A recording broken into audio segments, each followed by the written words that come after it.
Assalamualaikum warahmatullahi wabarakatuh. Salam sejahtera untuk kita semua. Perkenalkan, saya Sri Gantono, dosen pada program studi S1 Matematika, Fakultas Matematika dan Ilmu Pengetahuan Alam Universitas Mula Warman. Pada kesempatan ini, saya akan memaparkan implementasi pembelajaran pada mata kuliah yang saya ampu, yaitu Matematika Biologi.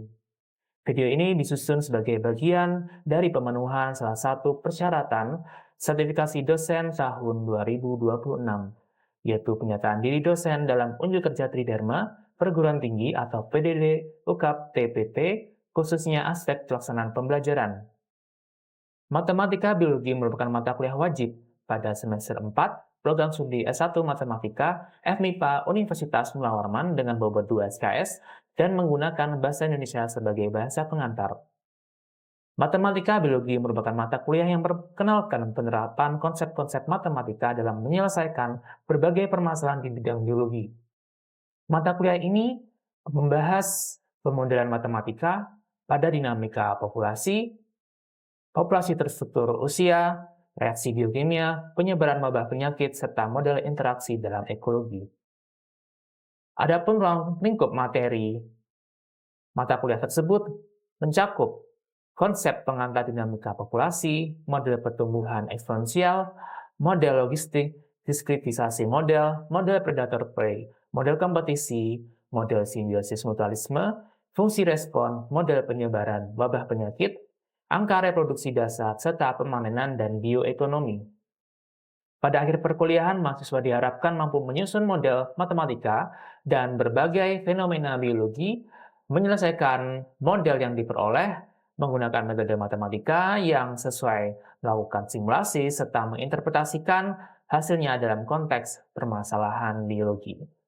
Mata kuliah ini mendukung capaian pembelajaran lulusan atau CPL, yaitu pada ranah keterampilan umum, mampu menguasai prinsip-prinsip bidang keahlian untuk menganalisis masalah, mengambil keputusan secara tepat, dan melakukan evaluasi baik secara mandiri maupun berkelompok. Selanjutnya mampu menerapkan pemikiran logis kritis, sistematis, dan inovatif sehingga dapat memecahkan masalah praktis, sederhana, dan pengembangan ilmu pengetahuan dengan metode sesuai bidang keahliannya untuk menghasilkan solusi gagasan dan karya tulis ilmiah. Selanjutnya pada ranah keterampilan khusus, mampu mengamati, mengenali, merumuskan, dan memecahkan masalah melalui pendekatan matematis dengan atau tanpa bantuan piranti lunak. Mampu merekonstruksikan, memodifikasi, dan menganalisis atau berpikir secara terstruktur terhadap permasalahan matematik dari suatu fenomena, mengkaji keakuratan dan menginterpretasikan, serta mengkomunikasikan secara lisan maupun tertulis dengan tepat dan jelas. Mampu memanfaatkan berbagai alternatif pemecahan masalah matematis yang telah tersedia secara mandiri atau berkelompok untuk pengambilan keputusan yang tepat. Dan pada ranah penguasaan pengetahuan, yaitu menguasai pemodelan matematika untuk menyelesaikan permasalahan khususnya yang terkait dengan fenomena alam dan upaya pelestarian lingkungan. Selanjutnya, capaian pembelajaran mata kuliah atau CPMK yang terdapat pada mata kuliah ini terdiri atas 3 capaian. Yang pertama, mahasiswa mampu membuat dan menganalisis model matematika dari fenomena biologi pada masalah hutan tropis lembab dan lingkungannya. Selanjutnya, mampu memecahkan masalah matematika dari fenomena biologi pada masalah hutan tropis lembab dan lingkungannya, dan mahasiswa mampu mensimulasikan dan interpretasikan hasil simulasi model matematika fenomena biologi pada masalah hutan tropis lembab dan lingkungannya. Referensi utama yang digunakan dalam perkuliahan ini salah satunya adalah dari di 2022 dengan judul buku pemodelan matematika, serta referensi buku lain seperti Murray, Kasnov, Turchin, dan artikel sebagai contoh dari Huda dan kawan-kawan serta Rafiq dan kawan-kawan. Pelaksanaan pembelajaran menggunakan berbagai strategi, model, dan metode pembelajaran yang berpusat pada mahasiswa atau student-centered learning, diantaranya project-based learning, ceramah interaktif, diskusi, dan tanya-jawab. Perkuliahan dilaksanakan selama 16 pertemuan yang terdiri atas 7 pertemuan sebelum ujian tengah semester atau UTS, 1 pertemuan untuk UTS, 7 pertemuan setelah UTS, dan 1 pertemuan untuk ujian akhir semester atau UAS. Penilaian hasil belajar mengacu pada Peraturan Rektor Universitas Mula Warman Nomor 5 Tahun 2023. Pemberian penilaian menggunakan skema 2 dengan rincian afektif 10%, kuis 10%, ujian tengah semester 10%, ujian akhir semester 20%, proyek 25%, dan tugas 25%. Pada praktik pembelajaran yang akan ditampilkan dalam video ini, saya akan mengajarkan materi angka reproduksi dasar atau basic reproduction number. Proses pembelajaran akan dilaksanakan dengan mengintegrasikan 3 komponen utama dalam pendekatan DIA. Yang pertama, delivery, yaitu penyampaian materi secara sistematis dengan memanfaatkan media dan strategi pembelajaran yang sesuai. Interaction, yaitu membangun interaksi aktif melalui diskusi tanya jawab sehingga membawa mahasiswa dapat berpartisipasi secara aktif. Assessment, yaitu melakukan penilaian secara formatif melalui pertanyaan, penugasan, maupun umpan balik. Melalui penerapan ketiga komponen tersebut, diharapkan proses pembelajaran berlangsung secara efektif, interaktif, dan berorientasi pada pencapaian capaian pembelajaran. Selanjutnya, marilah kita bersama-sama menyaksikan video pembelajaran pada mata kuliah Matematika Biologi. Assalamualaikum warahmatullahi wabarakatuh. Waalaikumsalam warahmatullahi wabarakatuh. Baik, selamat siang semuanya. Oke, bagaimana kabarnya kalian semua? Baik ya, meskipun siang-siang seperti ini tetap semangat ya. Oke, sebelum kita memulai perkuliahan kita pada hari ini, sebelumnya marilah kita berdoa. Menurut agama dan kepercayaan masing-masing, berdoa dipersilahkan. Selesai. Pada hari ini kita akan melanjutkan diskusi kita ya terkait model penyebaran penyakit dan angka reproduksi dasar. Masih sama seperti pertemuan sebelumnya. Jadi seperti yang sudah saya sampaikan kemarin, kita ada 3 pertemuan untuk membahas model matematika penyebaran penyakit, dilanjutkan dengan angka reproduksi dasar. Nah, jadi pada hari ini kita memasuki pertemuan ke-13 ya. Setelah 2 pertemuan sebelumnya kita membahas berbagai model-model penyebaran penyakit. Sebelumnya kita coba review ya. Di sini ada model SI ya, ada model SI, SIS, SIR sama SEIR ya seperti itu. Kita sudah bahas 2 pertemuan sebelumnya dan hari ini kita akan membahas angka reproduksi dasar. Nah, sebelumnya perlu kita review kembali terkait perkuliahan dari pertemuan 12 sampai ke 13. Jadi CPMK pada mata kuliah ini adalah mampu mensimulasikan dan menginterpretasikan hasil simulasi model matematika fenomena biologi pada masalah hutan tropis, lembab dan lingkungannya dengan sub CPMK. Yang dalam hal ini kalian mampu menjelaskan model penyebaran penyakit menular ya. Jadi sama seperti 2 pertemuan sebelumnya ya. Selanjutnya kita sudah membahas model-model SI, lalu sebelumnya kita sudah membahas model SIS, ada juga model SIR, contoh-contoh untuk mengkonstruksi model SIR, tipe-tipe SIR ya. SIR dengan vaksinasi gitu ya. Lalu model SEIR pada contoh artikel yang sudah saya tunjukkan kemarin, dan latihan-latihan untuk mengkonstruksi model penyebaran penyakit menular ya seperti itu. Nah, sekarang sebelum masuk angka reproduksi dasar, mengapa kita harus mendiskusikan ini? Ya. Apakah kita perlu meninjau model saja? Tentu tidak kan, model penyebaran penyakit seperti ini. Nah, tentu perlu kita kaji lagi ya, lebih detail. Dalam hal ini kita akan mendiskusikan angka reproduksi dasar. Nah, ini terkait apa sih sebenarnya? Jadi kalau kita membahas model-model tadi ya, perlu kita tentukan indikator apa yang menyebabkan penyakit dapat menjadi apa?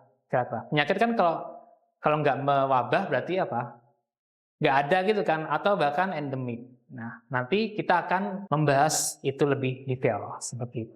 Nah, sekarang kita masuk ke angka reproduksi dasar. Sebelumnya pernah dengar angka reproduksi dasar? Belum. Oke, ya. Kita akan bahas pada hari ini. Jadi, konsep penting dalam pemodelan matematika, khususnya pada masalah epidemiologi, adalah angka reproduksi dasar. Basic reproduction number. Kadang ada yang menuliskan bilangan reproduksi dasar. Apa itu? Jadi, angka reproduksi dasar adalah rata-rata jumlah infeksi baru yang dihasilkan oleh adanya satu individu terinfeksi dalam populasi rentan. Jadi populasi rentan itu notasinya S gitu ya, di model SI, SIS, SIR, SIR gitu ya. Nah, biasanya dituliskan atau disimbolkan dengan R0. Selain itu juga ada beberapa pendapat atau definisi dari bilangan reproduksi dasar dari beberapa peneliti, dari Kiske, Castillo, dan Traves, dan lain sebagainya. Silahkan nanti bisa dibaca ya. Jadi intinya sama ya, yaitu rata-rata jumlah individu infeksi baru yang dihasilkan oleh adanya satu individu terinfeksi pada populasi rentan. Bagaimana untuk mendapatkan R0 itu? Nah, jadi kita hanya fokus pada kompartemen yang terinfeksi. Jadi kita hanya fokus pada kompartemen yang terinfeksi, yaitu grup individu ya, yang terpapar maupun dapat menularkan penyakit tersebut. Nah, sekarang kita bayangkan suatu penyakit menyerang untuk pertama kalinya ya. Nah, ketika ada satu orang yang terinfeksi, maka ada 3 kondisi yang akan timbul ya. Berdasarkan R0-nya. Jika R0-nya kurang dari 1, maka penyakit akan menghilang. Jika R0-nya sama dengan 1, maka penyakit akan menetap atau endemik ya. Jika R0-nya lebih dari 1, maka penyakit akan menjadi wabah, menyebar. Wabah itu misalkan COVID-19. Lalu apalagi ya? Kira-kira apa? Flu burung. Lalu pernah ada flu babi seperti itu. Nah, itu adalah contoh-contoh kasus penyebaran penyakit. Nah, bagaimana menginterpretasikan R0 itu? Ya, misalkan seperti ini. Diberikan nilai bilangan reproduksi dasar R0 sama dengan 2. Nah, berarti kalau R0 sama dengan 2, berarti apa? Ada ini ya, terjadi wabah gitu ya. Ini artinya satu individu terinfeksi dapat menghasilkan 2 individu baru yang terinfeksi. Oke, sebelum saya lanjutkan, apakah ada pertanyaan? Pak. Oh ya, silahkan Saskia. Pak, saya masih belum begitu paham. Jika nilai L0 sebesar 0,5, kira-kira apa dampak atau kondisi yang akan terjadi? Terima kasih. Oke, jadi kalau kita perhatikan ini ya kondisinya, kalau R0 kurang dari 1 kan berarti bisa 0,99, 0,5 gitu kan, 0,4 ya. Yang kurang dari 1 berarti apa, Saskia? Berarti penyakitnya akan menghilang. Jadi seperti itu. Jadi kita ada 3 kondisi di sini. Oke, ada lagi yang ingin bertanya? Sudah cukup jelas ya untuk kondisi ini. Baik, kita lanjutkan. Nah, sekarang ke langkah-langkah membentuk R0. Tadi kan kita sudah ini ya, sudah mendapatkan secara umum kita harus fokus pada kompartemen yang terinfeksi. Nah, jadi kita akan membuat kompartemen-kompartemen yang terinfeksi itu untuk dikumpulkan terlebih dahulu ya. Jadi misalkan ada N kompartemen terinfeksi dan M kompartemen tidak terinfeksi. Nah, kita kita bedakan terlebih dahulu ya. Nah, secara umum langkah-langkahnya, kalau kita sudah mendapatkan subpopulasi yang terinfeksi, kita bentuk suatu persamaan ya, sistem persamaan diferensial yang dapat kita tuliskan seperti berikut ini ya. Jadi ada X dot sama dengan F bagus dikurangi V bagus. Jadi X dot ini khusus kompartemen yang terinfeksi saja. Nah, jadi F bagusnya adalah kejadian penularannya, ya, yaitu kejadian pada saat ada infeksi baru. V bagusnya adalah semua perubahan atau perpindahan antar kompartemen termasuk kematian. Ya, sudah kita kelompokkan tadi. Kemudian selanjutnya kita konstruksikan matriks generasi selanjutnya. Jadi ada matriks NGM. Next Generation Matrix atau bahasa Indonesianya adalah matriks generasi selanjutnya. Oke, setelah itu dengan ini ya, rumusnya adalah K sama dengan matrik F dikalikan P inverse. Matrik F adalah Jacobian dari F bagusnya, sedangkan V yang biasa ini, V besar ini adalah Jacobian dari V bagusnya. Jadi ada F bagus, V bagus, ada juga F besar biasa kapital sama V yang kapital. Nah, kemudian kita substitusikan titik setimbang non-endemiknya atau bebas penyakitnya. Nanti kita review lagi ya cara menentukan titik setimbang non-endemik atau bebas penyakitnya. Nah, dari situ kita mendapatkan matriks K-nya, next NGM-nya atau matriks generasi selanjutnya. Angka reproduksi dasarnya adalah nilai eigen terbesar dari matriks K-nya, ya, seperti itu. Nah, kita akan coba lihat contohnya ya. Nah, ini ya. Ini model apa ini? Model penyebaran penyakit tipe SIR, gitu ya, SIR. Di sini pertama kalian bisa cari dulu titik setimbang bebas penyakitnya. Ketika apa? Kondisinya itu yang terinfeksi tidak ada atau bernilai 0 ya. Jadi I-nya itu 0. Nanti kalian bisa substitusikan seperti materi yang kemarin, kita substitusikan kalau I-nya 0, nanti kalian akan ketemukan ya dengan definisi titik setimbang, kalian akan temukan titik setimbangnya adalah ester, 0,0. Nanti esternya kalian bisa cari. Nah, kemudian kita konstruksikan matriks generasi selanjutnya ya. Sebelum kita mendapatkan basic reproduction number-nya atau angka reproduksi dasarnya.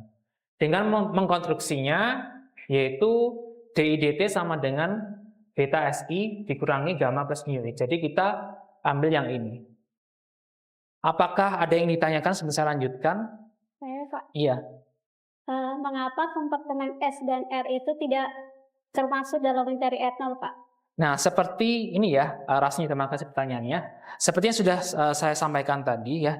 Jadi kita hanya perlu fokus pada kompartemen ya, subpopulasi kompartemen yang terinfeksi saja ya. Jadi S sama R itu kan tidak terinfeksi ya. Jadi kita hanya fokus pada kompartemen I saja yang terinfeksi saja, seperti itu ya. Oke, kita kembali lagi ke sini. Apakah ada yang ingin ditanyakan lagi? Sudah jelas ya? Sudah. Nanti juga akan terkait dengan model selanjutnya. Nanti ada SEIR, SEIR ya. Nah, selanjutnya kita sudah fokus pada kompartemen I-nya saja. Lalu, tadi kan ada F dikurangi V bagus, gitu kan? Jadi, karena kita hanya fokus pada kompartemen yang terinfeksi saja, berhubung itu ada 3 persamaan ya, kita fokus pada yang terinfeksi saja, berarti kita memperoleh bentuk extrude sama dengan F bagus dikurangi V bagus. Nah, F bagus adalah bagian yang apa? Nah, kita coba ingat-ingat kembali ya, biar lebih paham. Jadi F adalah kejadian penularan. Jadi kata kuncinya ini. Kalau V bagus adalah semua perubahan atau perpindahan. Nah, kalau kita lihat di sini, di contohnya ini, kita akan fokus pada kompartemen yang terinfeksi. Terjadi penularan berarti yang ini ada kontaknya S dengan I. Lalu perpindahannya mana? Ini gamma plus mu I. Nah, ini biasanya mungkin mu-nya itu kematian, gammanya mungkin kesembuhan. Jadi ada perpindahan. Jadi di sini kita peroleh F-nya adalah yang mana? Beta SI-nya kan berarti di sini ya. Beta SI dikurangi V. V-nya yang berarti yang V bagusnya ini. Gamma plus mu kalikan. Nah. Oke.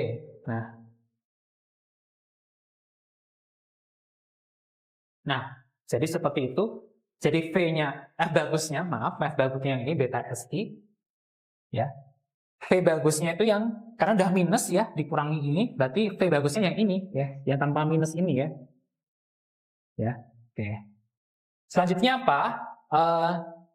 Kita konstruksikan matriks generasi selanjutnya, yaitu K sama dengan FV inverse. F-nya adalah Jacobiannya, berhubung ini satu persamaan saja ya. Kita langsung peroleh ya. Turunan Jacobian berarti apa? Di materi mana itu? Sebelumnya ya.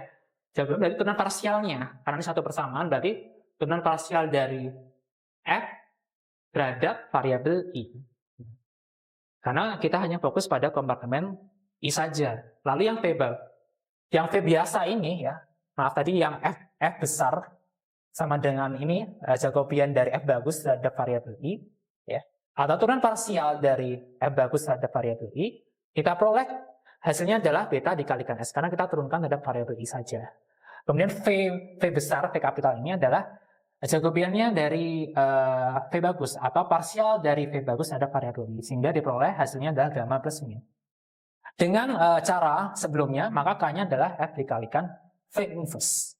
V inverse dari ini, ya tinggal dibalik saja, seper gamma plus min. Kita kalikan beta S dikalikan seper gamma plus min. Hasilnya seperti ini. S-nya belum kita nih ya, substitusikan titik seimbang garis penyakitnya. Jadi ini harus disubstitusikan dengan titik seimbang garis penyakitnya. Ya, seperti itu. Sehingga pada keadaan garis penyakit, tadi kan kita belum menemukan titik seimbang garis penyakitnya ya. Nah dari situ tadi dengan kita mensubstitusikan I yang sama dengan 0 ke definisi titik seimbang ya, maka diperoleh R-nya 0 dan S-nya sama dengan 1. Karena S-nya sama dengan 1 ya, kita balik lagi ke sini. S-nya sama dengan 1, berarti apakahnya adalah beta per gamma plus min ya. Ya, karena bentuknya seperti ini ya, katakanlah ini seperti bilangan real. Ya, berarti nilai Eigen terbesarnya adalah beta plus per gamma plus mu seperti itu. Jadi ini adalah nilai R0-nya ya, angka reproduksi dasarnya seperti itu. Lalu mungkin timbul pertanyaan, bagaimana dengan Sayre ya? Dari pertanyaan Rasin tadi, kompartemen S sama R-nya saja yang nggak ikut. Nah, berarti kalau kompartemen pada model Sayre ya, berarti kita fokus pada kompartemen yang terinfeksi. Artinya apa? Ada kontaknya. Yang mana yang ada kontaknya? Berarti yang ini ya, beta SI per N di sini. Berarti ada kompartemen S sama I saja. Jadi S sama R-nya enggak ya. Jadi hanya pada kompartemen S sama I. Kuncinya tadi, fokus pada kompartemen yang terinfeksi. Ada infeksi. Ada kontaknya lah, paling mudahnya seperti itu ya. Oke, di sini juga sudah ada diberikan contoh untuk langkah-langkahnya sama seperti yang tadi, model C, cuman ini dua persamaan. Oke. Ya, selanjutnya ini contoh-contohnya nanti kalian bisa ini ya coba kerjakan lagi. Caranya sama dengan model Sayre tadi ya. Bedanya ini ukurannya saja ya. Nah, kalau masih bingung mencari titik seimbang, kita review lagi ya biar tidak bingung ya. Karena materi ini sudah kita peroleh di sebelumnya, materi sebelumnya. Jadi untuk mencari titik seimbang basis penyakit, kita coba review lagi. Berarti apa? Kalau nggak ada basis penyakit berarti I-nya 0 kan? Nah, I-nya 0 ya. Kita substitusikan ke definisi dari titik seimbang sehingga kita akan memperoleh titik seimbang basis penyakitnya ya. Ya ini catatan saja kalau kalian lupa ya. Oke. Apakah kalian pusing ini? Pusing. Oke, mungkin supaya lebih fresh ya. Kita latihan versi games ya. Oke, kita ke games Kahoot ya, supaya kalian lebih fresh ya, lebih tertarik untuk mempelajari atau memahami angka reproduksi dasar. Oke, sambil menunggu yang ingin berpartisipasi, silakan ini ya, di-scan barcode-nya ya. Oke, sudah pada masuk nih. Oke, saya tunggu mungkin beberapa detik lagi ya. Ya, sudah masuk beberapa. Mungkin ada yang terkendala karena sinyal ya. Sudah bisa? Oke, saya tunggu lagi. Oke. Mungkin sudah cukup ya. Oke, nanti ada pertanyaan-pertanyaan terkait slide sebelumnya ya, slide materi tadi ya. Oke, kalau begitu kita mulai saja ya, kita start dulu. Kita start.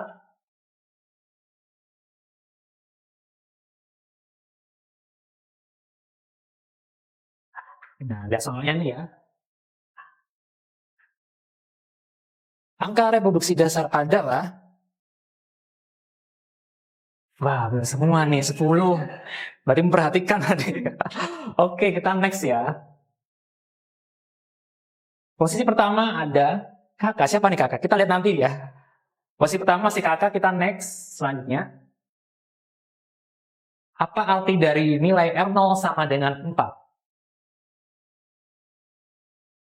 Wow, ada 7 yang benar ya. Satu individu terinfeksi dapat menghasilkan 4 individu baru terinfeksi. Oke, kita lihat siapa nih leaderboardnya ya.